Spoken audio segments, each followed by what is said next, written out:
30တပုံကိုနေရာလေးနဲ့တတ်မှတ်လိုက်3မျိုးထွက်လာတယ်နတ်ပြည်က6ထပ်ဗြဟ္မပြည်က20ပေါင်း26ထပ်ကအမြင့်စားတွေသူကရေပုံသားတွေတဲ့နော်သွားပြီးတော့မပြောနေနဲ့ဒုက္ခဆိုတာသူတို့မရှိဘူးလောကကြီးမှာဒုက္ခနဲ့ဒုက္ခချမ်းသာနဲ့ဆင်းရဲအကောင်းနဲ့အဆိုးဆိုတာ2မျိုးရှိဘယ်သူမှဒုက္ခတွေနဲ့မတွေ့ကြဘူးဒုက္ခပဲတွေ့ကြတာနော်အဲ့ဒီပုဂ္ဂိုလ်တွေကတော့အကုန်ဒုက္ခတွေကြီးပဲအဲ့တော့26ကုန်သွားပြီအောက်ကကြတော့4ပုံသားတွေငရဲတရိษံပြိတ္တာအတူတည်းကဲပေါင်းလိုက်တော့ဘယ်လောက်လဲ26နဲ့4နဲ့ပေါင်းတော့ဘယ်လောက်လဲ30အဲ့ဒီဘုံသားတွေကြတော့မီးဘုံသားတွေတဲ့အလဲကောင်းမှာဘုံလေးတစ်ခုရှိနေတယ်ကျန်းနေတယ်ပေါ့လူဘုံအပေါ်ဆုံးဘုံသားတွေကဒုက္ခဘုံသားတွေရေဘုံသားတွေချမ်းသာလွန်းတယ်အေးလွန်းတယ်အဲ့ဒီပုဂ္ဂိုလ်တွေမှာကုသိုလ်ကောင်းမှုကိုပြုလုပ်ဖို့တတိမရဘူးလေဗျာချမ်းသာလွန်းအားကြီးတာဟုတ်တယ်မလားအောက်ဘုံသားတွေမီးဘုံသားတွေနော်အကုန်လုံးမီးတွေနဲ့ကြီးတောက်လောင်နေရတဲ့အတွက်ပူလွန်းအားကြီးဒုက္ခတွေအားကြီးလို့အဲ့ဒီပုဂ္ဂိုလ်တွေကလည်းကုသိုလ်ကောင်းမှုကိုလုပ်ခွင့်မရှိဘူးလေဗျာအဲ့တော့အလဲဘုံသားတွေဒုက္ခတလဲဒုက္ခတလဲရေတလဲမီးတလဲချမ်းသာတလဲဆင်းရဲတလဲနဲ့အဲ့ဒီပုဂ္ဂိုလ်တွေကသာနဲ့ကုသိုလ်ကောင်းမှုကိုလုပ်ခွင့်ရှိတာလေဗျာအဲ့တော့အလဲဘုံသားပုဂ္ဂိုလ်တွေက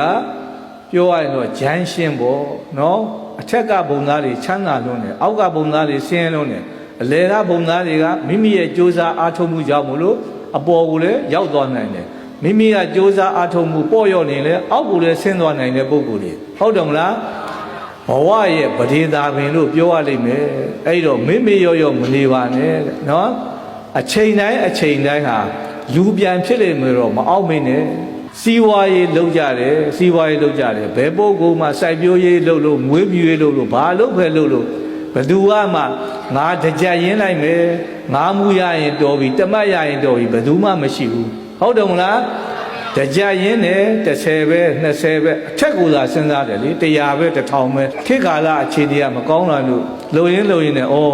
ခေတ်ကာလမကောင်းတော့ဘူးငါဓာတ်တယ်ပြီးတော့ဆက်ပြီးတော့လှောင်ထားရင်ကဲအရင်လေးပဲတော်ပြီဆိုပြီးတော့အဲ့ဒီပုဂ္ဂိုလ်ကတစ်မျိုး30ရင်းထိုင်30ပြန်ရရင်တော်ပြီပေါ့ဟုတ်တယ်မလား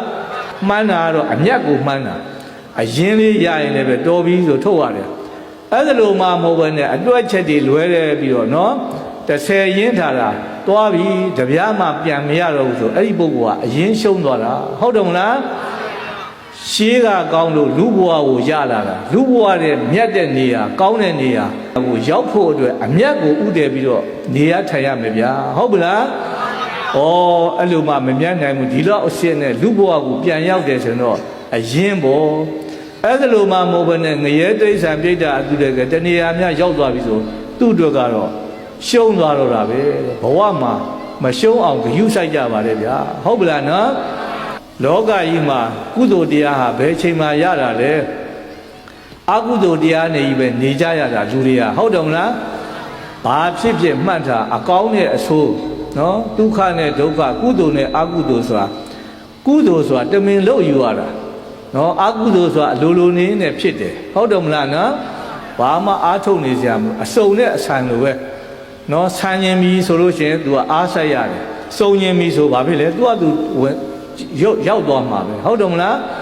မန္တလေးမြို့ကနေဝလုံးကြီးတစ်လုံးအေယာဝီမြေတဲ့ပြစ်ချလိုက်ဘယ်တောင်မှမကတ်ဘူးဘယ်သူမှမဆယ်ဘူးဆိုရင် तू အချိန်အတိုင်းတာတစ်ခုနဲ့ဟိုပင်လယ်ထဲထိရောက်သွားမှာဟုတ်တယ်မလားဘသူရဲ့လုံအားမှမလိုဘူးအဲ့ဒါဟုတ်တယ်မလားအဲ့ဒါအစုံလမ်းမယ်အကုသိုလ်လမ်းမယ်မန္တလေးမြို့ကနေဗမောကိုတည်ခြင်းနဲ့ကတာကိုတည်ခြင်းနဲ့အဲ့ဒီဝလုံးလေးရောက်စေခြင်းနဲ့ဆိုတယောက်ကမှတည်မသွားရင်မရောက်တော့ဘူးလေနဲ့ဖြစ်စေသင်္ဘောနဲ့ဖြစ်စေလူကိုယ်တိုင်ဖြစ်စေဆွဲမသွားဘဲနဲ့တော့အထက်ကိုမရောက်တော့ဘူးဗျာဟုတ်တယ်မလားဟောဒီမှာတေချာကြည့်ပစ္စည်းလေးတစ်ခုအပေါ်မြောက်ခြင်းတယ်ဒီမှာလှုပ်အားလိုတယ်အားဆက်ရမှာပေါ့ဟုတ်တယ်မလားပြန်ကြတော့မယ်ဆိုရင်သူ့ကိုဘယ်သူမှတက်ပြီးတော့ဆွဲနေကြမလို့သူကသူအရှိန်ကုန်တာပဲလေအောက်ပြန်ကြလာမှာအဲ့ဒါဘာလဲအကုသိုလ်ပဲလွယ်လိုက်တာဟုတ်တယ်မလားမြောက်သွားဖို့အတွက်ကတော့မြောက်ပေးရတယ်လေတယောက်ရဲ့လှုပ်အားလိုတာပေါ့အဲ့ဒီသဘာဝပဲတဲ့